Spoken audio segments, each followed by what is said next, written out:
Hey, we are back live with HireMilitary. I'm Matt Quick, and today I got a pretty cool guest. You don't recognize him because his mustache is gone. So I'll be honest. I was like, where is it at? So Jon Polanco is joining us today, and he transitioned from the military recently. He's become really engaged with the veteran community, and he's a huge veteran advocate in the Boise, Idaho area. So please reach out to him. I'll link him on this page or on the post when we're done. But hey, Jon, welcome to the show. And how you doing, man? Thanks a lot, Matt. I'm doing very well. Just enjoying the day. It's beautiful out here in Boise. Hey, so before we were on, I found out that Jon is from New York, like me. He has no New York accent. I do when I get excited or get mad. So I won't get mad today. I may get excited. But Jon, he lost his because he was recruiting in Seattle. And listen, sometimes Seattle people can't understand New Yorkers. So, hey, Jon, tell us about how was life in the military for you, and tell us about the jobs you held and the transition process for you.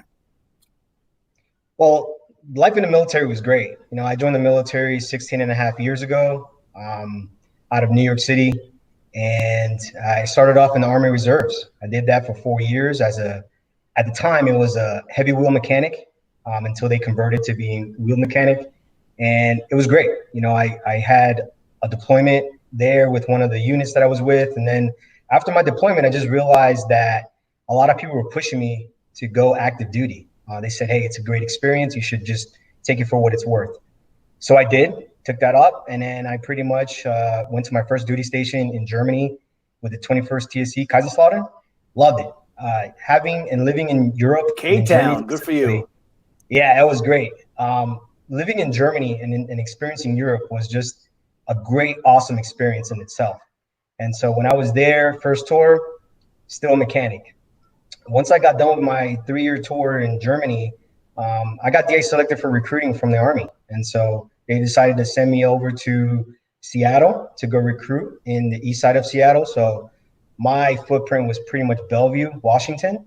And I know that area, recruited in that area. It's a very tough area to recruit. So recruiting wasn't easy, and it required a lot of thinking outside the box. So that was my very first experience with the recruitment aspect, and I loved it. I appreciated it. A lot of growing pains, but there was a lot of things that I learned to present the Army in a light and make it competitive towards other, Fortune 500 companies like Bing, Google, Microsoft, Nintendo. I think that a lot of young kids, they really thought they were going to be the next Bill Gates. So I was there. Right? I know, but I was also there to tell them to really shed light and see, okay, if that's your aspirations, what do you need to do to get there? And maybe how can the Army help you get there? And that's pretty much how I would get people engaged into looking into the Army for military service. So a kid from New York joins the Army as a mechanic.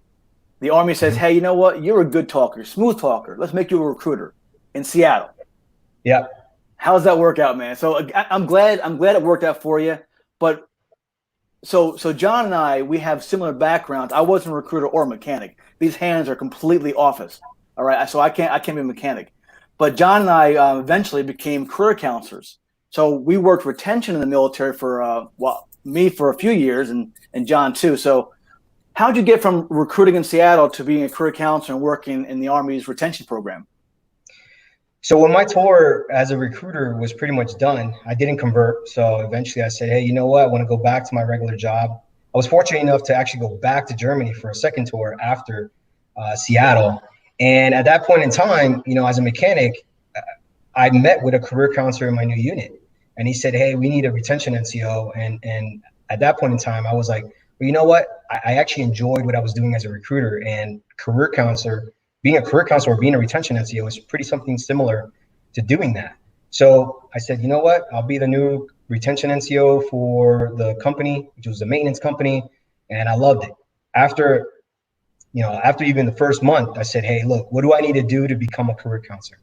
So he said, I'm going to show you everything you need to know. I'm going to help you actually get there.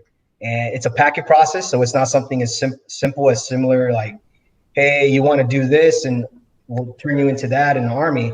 No, it's really, you have to be evaluated. You have to actually do a job to assist the career counselor in doing that. And of course, for people that don't know what a career counselor is, because there are a lot of people who are not in the Army or in the Navy that don't know what a career counselor is, it's pretty much dealing with employee retention and everything that has to do with human capital management. And I saw everything that my career counselor was doing, and I wanted to do that. And so after about 6 months, I pretty much put in a packet, got selected, became a career counselor April 2016. And I was doing that for about 4 years before I actually medically retired from the Army. I was a career counselor for an aviation unit in Catawba Army Airfield, 1-3 Attack Reconnaissance Battalion. And then I became the career counselor for the Metcon in Fort Campbell, Blanchfield Army Community Hospital. So what that helped me to do is to really understand what employee retention is about and how to do it, as well as focusing on human capital management. But in the different units, it was actually also, because they're very different. One is the aviation unit, and the other one was a medical unit, a hospital setting. They had different MOSs, different job specialties. So it allowed me to really understand those different specialties and see, well, how can I pave a path for you? The ultimate goal to being a career counselor is focusing on retaining them in the Army, the best qualified candidates.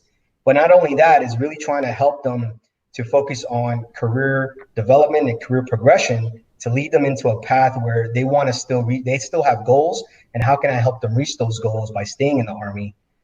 But you really don't get 100% of those committals. So my focus there is to now, okay, well, if your plan is to actually get out of the Army, you know, what's your path and how can I help you perfect that path to make you as successful as possible whenever you decide to actually get out? So I'll tell you, that's a unique background because you dealt with talent acquisition, talent management. You had to go through a interview selection and really a process to get into a new job as retention. So all those things and working with people along the way, all those things led up to you really knowing that you want to work with people on the outside. And it's just not like HR, but it's people. So whether it's talent management, talent acquisition, retention, you're going to be a force on the outside. So you've been out now for a few months, right? Yes, I officially started my transitional leave back in December. I arrived in the Boise area Christmas Eve, as a matter of fact. Okay. I made that apparent and I made that a focus because I wanted to make it a great Christmas for my family and I. But officially, I retired from the Army February of this year. And since then, I've talked to different mentors and individuals such as even yourself that have pointed me in the direction of HR. And that's what led me into really focusing on that.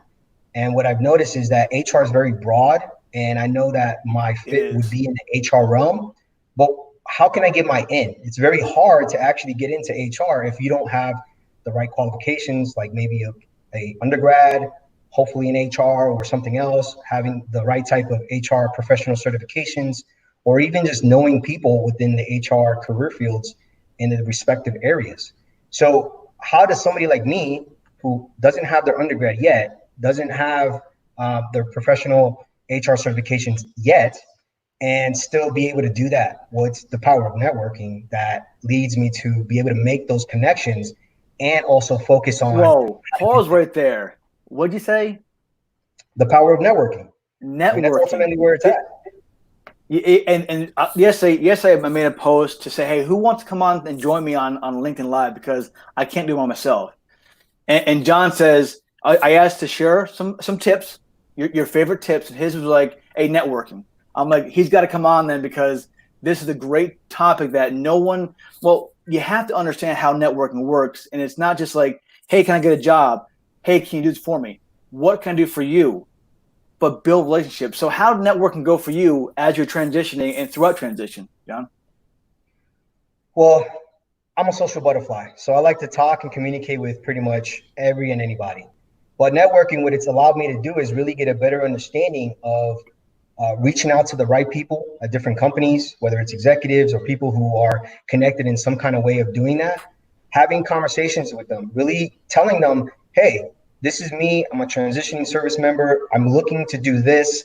And how can I actually get assistance or at least gain knowledge in that particular realm? By establishing those contacts and communications, now we're also being connected on LinkedIn. By having those connections, I reach out to other individuals to try to pick their brain and seek them, because I'm already connected with people within their mutual network. As far as mutual connections, they're more receptive. And as long as you're transparent and you're honest about your intentions with building that relationship with them, then it goes, that extra mile. And they're more receptive of actually accepting you as far as being in their network, and you're learning from them. The biggest things that I learned from networking also too is the fact that, I knew I wanted to be in HR and I wanted to focus on that. But what opportunities are there in the HR career field? And maybe are there other opportunities that are available that I didn't even know about? So communication, having conversations with people and being open-minded allowed me to actually learn from them and to get a better understanding that maybe there are other opportunities. And so if you're someone who really doesn't know, like I was a year ago, what exactly you want to do, networking and talking to people and trying to figure out, well, what are you best at? What are your talents? What drives you? What are you passionate about? And then allowing people to talk about these different career fields, opportunities, positions, jobs, and then you seeing for yourself by doing your own research, well, what is the best path for you? What is the best avenue, and how you can actually focus on the things that you're more passionate about? I'll tell you, that's some good information. I'm glad you're on today. So you mentioned you don't have your certification yet, right? I don't. I'm actually doing a self-study through the SHRM to receive my SHRM CP. Okay. I actually went and connected with the local VA out here, and they're actually assisting me with that through their vocational rehabilitation program. And so I'm going to do that, and hopefully the next test date is sometime in December of this year. So I'm studying for it, learning a lot from it, and hopefully I can get that going. That's good. And besides the SHRM, that's a great tool too. Onward Opportunity has their own certification process through Syracuse University. And I'll throw a link up here real fast so anybody can check that out. If you want certification, either you're a veteran, transition service member, or military spouse, you can get on here and get a certification through Onward Opportunity. But SHRM is great too. And Chris Dorn, big SHRM guy. I'm in the SHRM chapter locally here, so I understand more networking. So, Jon, you've been out there now for 7 months? How's the job search going for you now?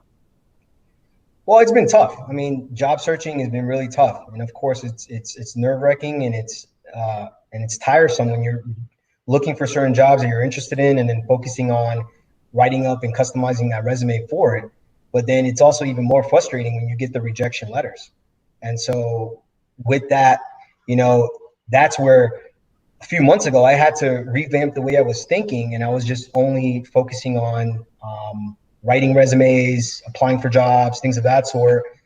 And then I was like, you know what? Let me start focusing more on the networking piece and getting connected with people to say, hey, look, if I look for someone who's at a particular company, if I'm already connected with someone and I know I want to apply for a job, or if I already applied for a job at a particular company, I'll go ahead and reach out to them and say, hey, look, I'm really interested in this position.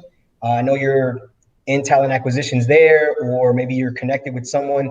Can you make that connection for me? Can you plug me into your network or into that talent acquisitions team so that give me an opportunity?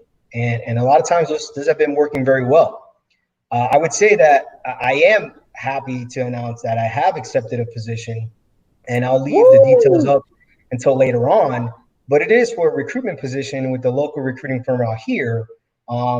And by me just being engaged on social media and networking with people and just sharing a lot of great tools and sources, this job wasn't based off of me applying for the company. It was actually just the president basically saw what I was doing and liked my approach and wanted to meet me, have a conversation. And it ultimately led me to actually getting employed with the company. So the power of networking is great and is real. And you should be doing the same thing too to maximize your opportunities for gainful employment. So I want to recap real fast. So you were trying the spray and pray method, trying to look for jobs and not networking. And you realize probably someone you may have seen someone on LinkedIn say, "Hey, network, network, network." And you're like, you know what? Let me give it a shot. Let me try this networking thing. You tried it out. It works eventually for you, but you started helping out other people, not expecting a return for yourself, and ultimately that help you were giving others gave you the exposure you needed to be found, right? Right. So honestly, I want to give a plug to our local a great veteran organization out here, Mission 43, that's been doing great things for the state of Idaho veterans out here, transitioning service members, veterans, and even military spouses to assist them with anything they need, employment, education, engagement. And so they're connected with Hire Heroes USA, which I've actually seeked out their services to help me write my resume and also gain employment before with them. So they've been great. But I think that what I've learned to appreciate, and like you mentioned earlier, I'm from the East Coast. I'm a New Yorker. I also lived in Florida too. So living out here in the Pacific Northwest is awesome and it's great. And Idaho is awesome and great. And it's a hidden gem. That's their nickname. So not a lot of people know about it. And a lot of companies, I don't think they really know the value of what veterans can bring to their companies. So me just being a veteran, wanting to look out for my fellow veterans and brothers and sisters in arms, I want to be able to bring that exposure to them and to the state of Idaho to show that, hey, look, we can start looking into hiring more veterans because they bring a value to any organization. And so even on my page, I started doing something recently about 2 weeks ago where I use a hashtag called Gem State Veterans. And I pretty much post a lot of different hot jobs that are coming out right now. And I also do veteran spotlighting to highlight individuals who are local veterans that are within my network, that I've actually talked to personally, and that I can see bring value and that are looking for jobs. And hopefully I can get that plug in for them within the local community to be able to connect with other people within my network who are employers or executives. And so hopefully they can get plugged in. So it's really just about knowing that it's pretty tough. I mean, it's tough out here to really seek employment. And I just want to be able to do anything that I can to help out and assist as many veterans as possible to help them get employed. So Mission 43, a great organization right there. And you also mentioned Hire Heroes USA for resume assistance. I posted that link on the comments for them. What's the hashtag? Gem State Veterans? Gem State Veterans. I'm using that hashtag for a lot of the posts locally here for different hot jobs that are currently going on right now that they're looking for individuals. And also whenever I talk to a local veteran within the state of Idaho, and if they're looking for employment, I'm going to go ahead and spotlight them with Hidden Gem Veteran Spotlight so that they can gain a little exposure. And hopefully they do that. And it's just not doing it for a company, not doing it for the company right now that I'm working for. It's just me being a veteran, always wanting to give back to my veteran community. I feel like once I left the Army, I knew that there was going to be something that I was going to be missing, and having that camaraderie and also being connected, being in the military was what I was missing. So how do I stay connected? How do I give back? It's in my DNA as a recruiter, as a career counselor, to find the best interest for people and help them in their path. And so any way that I can, I'll do it. So everyone go on LinkedIn search bar later on. Go ahead and type in hashtag Gem State Veterans. You'll see all of Jon's posts that talk about veterans in the Idaho area, Boise area, and he's going to make an impact there. He already is.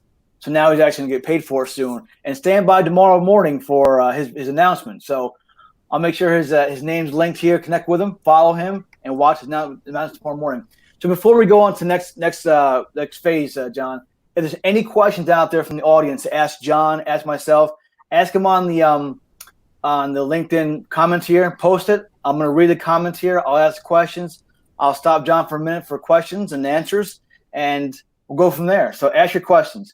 Jon, so what are some tips that you want to give maybe to the veteran community on the military transition process and how life is like afterwards? So being in the Army, we go through Soldier for Life TAP, like a lot of the other different TAP organization programs out there. There's a lot of information. I mean, the information is very vast, and Yes. and sometimes it can go over somebody's head because there's just too much information. And if you're one of those individuals that you just don't do well with taking in information and you're just like, I need to make a decision now and I don't care about all this stuff, you got to take your time. It's really all about connecting with people, identifying, well, what are the things that you find interesting? Where do you see yourself going? And what do you see yourself doing post-military?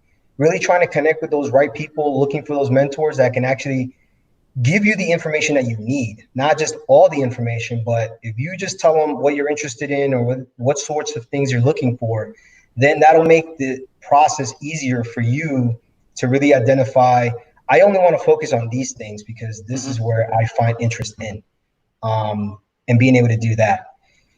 Getting connected and plugged in with a lot of different veteran organizations. I would say nationally, Hire Heroes USA is nationally. Um, Vets to Industry. That's probably one of the biggest ones that I go to all the time. I always look at their stuff, and they're always showcasing a lot of great information. And I always share a lot of what's going on in the Boise area for jobs and employment with them.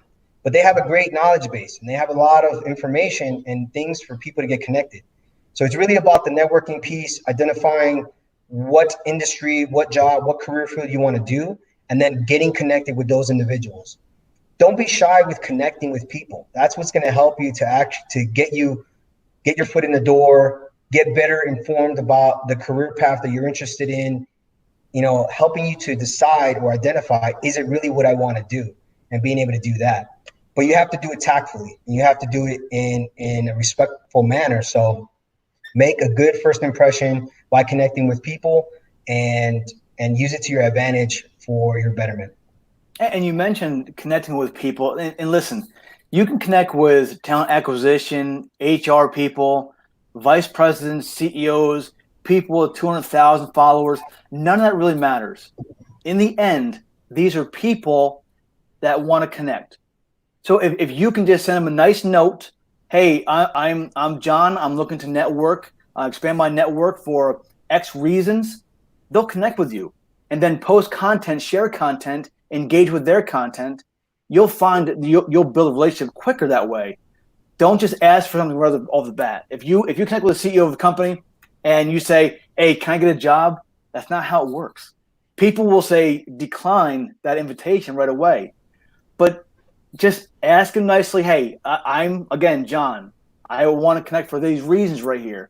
But do it with anybody. It doesn't matter the amount of followers. It doesn't matter the title.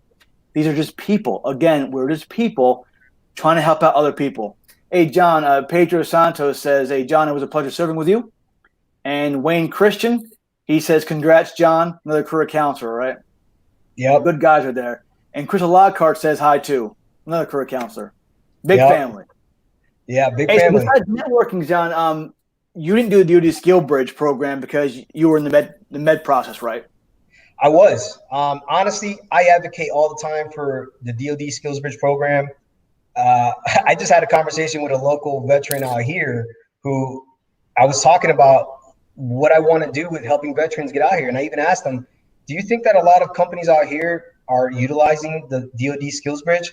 And he says, probably not. He thinks that our area is just not as aware of the military talent that it is out here.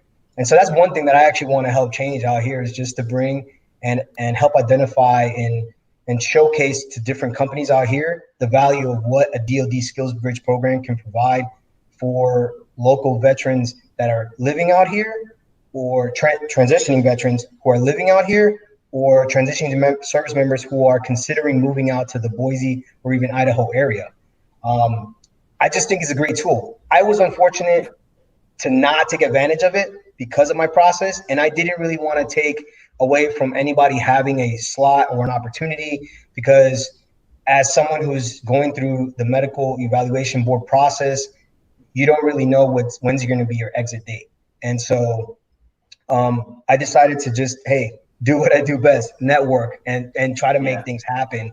And so for me, I was fortunate enough to make things happen. but I would highly encourage anybody to do it. I still see a lot of the information in the post that you're talking about, and people have great success with it. And I think that's a great way for people to really get their foot in the door and learn skills that are comparable to the civilian sector to get them more prepared for once they get out. I'll tell you, you can make a huge impact there in the Boise, Idaho area by talking to businesses about the DoDSkillbridge. Because for those that aren't aware, if you're an employer, the DoDSkillbridge allows you to bring on an intern, a full-time a worker, for up to 6 months. Normally 3 to 4 months, because hey, let's admit, you're not going to get the full 6 months from the military. It's not going to happen for the most part. But if it does, great. But 3 to 4 months that they work full time with you. And you can do it's an interview for you, interview for them. You'll find out if they're for you and you're for them. They have remote opportunities, whatever you want. DoDSkillbridge, the HireMilitary team, we specialize in it. We advocate for anyone to go through this if you're qualified, and we don't just funnel them to us. We talk about all programs, all opportunities. We're an equal opportunity and all-inclusive team that gives all the information. Jon is going to be huge with DoDSkillbridge in the Idaho area, and I'm excited, Jon, because your posts, your content, it's going to grow, and you're going to provide so much value to so many people now. I'm excited for you. So, what other kind of tips do you have? Let's say if someone's going through a medical evaluation board or a medical process that you went through, that you can help them out. Well, like majority of the service members who are just going to separate from the military traditionally, they have a year and a half if they're not at retirement age or retirement to 20 years plus, or even for the retirees, they're looking at, hey, they can start retiring at 2 years prior to that. For soldiers going through the MEV process, they're not as fortunate. And you're kind of flapping in the wind because you really don't know.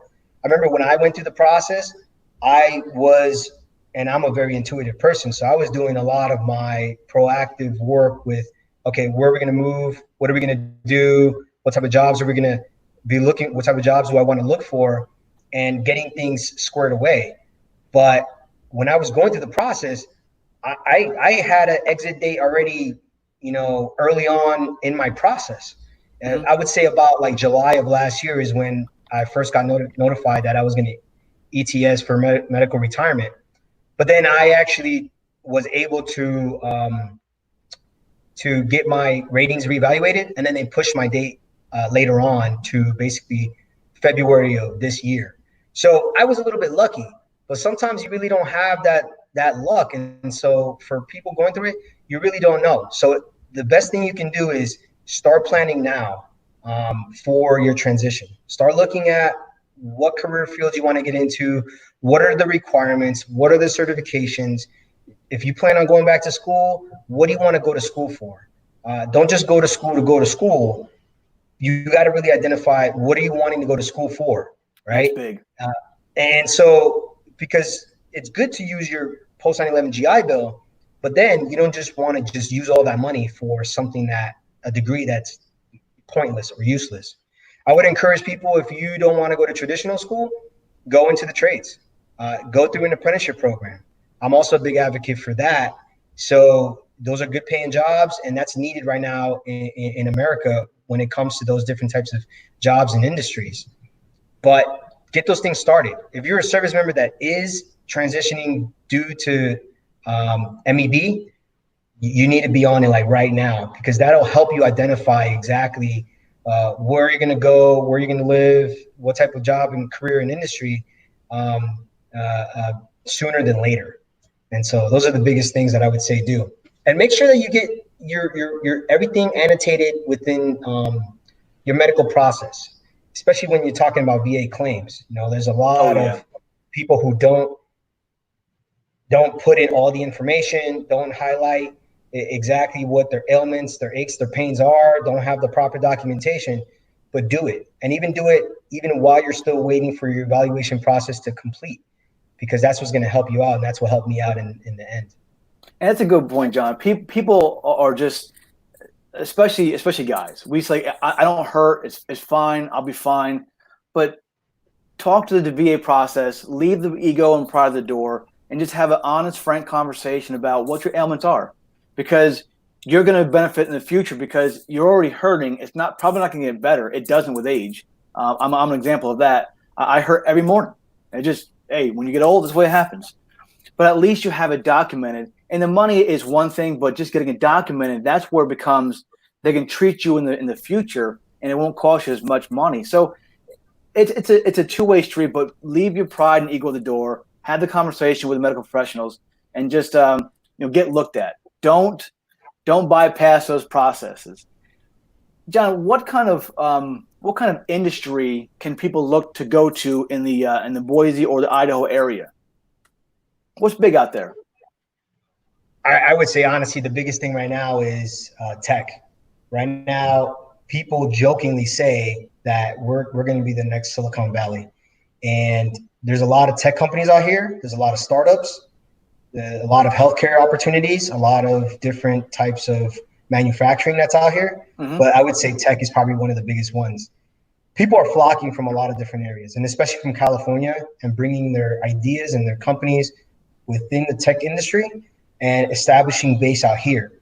Right now, I think, actually, I posted an article about a week ago where the Idaho is right now has the highest percentage of people, inbound individuals coming and moving to the Idaho area.